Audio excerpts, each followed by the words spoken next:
mbona intebe z'ubwami mbona bazicaraho bahabwa ubucamanza abapfuye bizeye bazira kwizera kwabo no guhamya ijambo ry'Imana bose barazuka.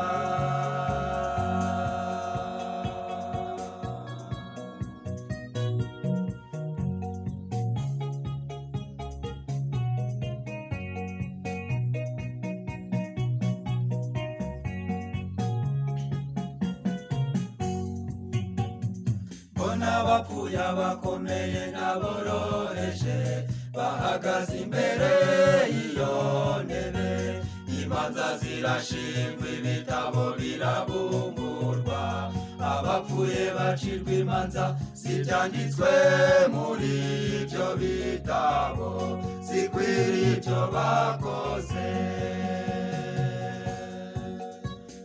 Abapfuye abakomeye n'aboroheje bahagaze imbere y'iyo ntebe, imanza zirashingwa ibitabo birabumburwa, abapfuye bacirwa imanza zibyanditswe muri ibyo bitabo zikwiriye ibyo bakoze.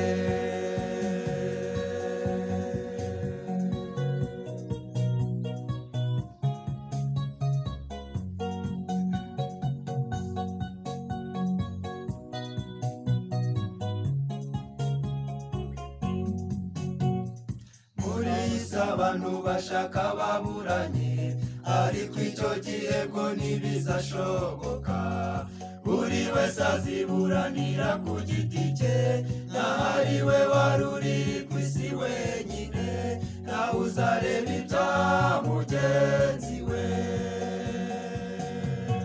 Muri iyi si abantu bashaka baburanye ariko icyo gihe ngo ntibizashoboka, buri wese aziburanira ku giti cye, ahari we wari uri ku isi wenyine, nawe uzareba ibya mugenzi we.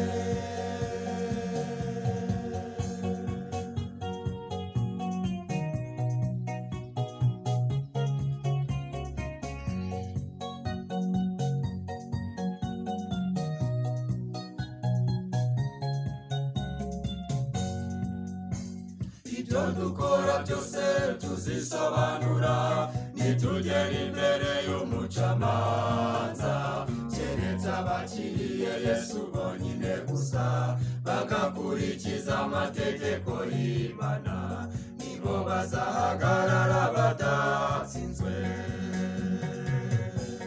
Ibyo dukora byose tuzisobanura nitugera imbere y'umucamanza, keretse abakiriye Yesu bonyine gusa bagakurikiza amategeko y'Imana, nibo bazahagarara badatsinzwe.